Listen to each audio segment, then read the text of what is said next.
سلام بچه ها، خوش اومدید به این ویدیو.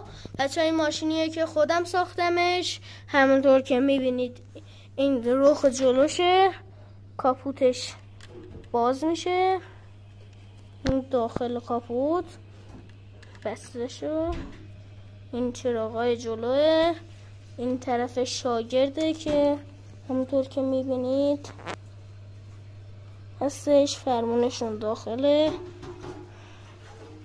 بله، در سمت این ورم باز میشه و بخش جالب ماجرا موتورش این اگزوزاش، این صندوقشه، سقف و جاهای دیگه. تا یه ویدیوی خفن و جذاب دیگه، خدا یار و نگهدار.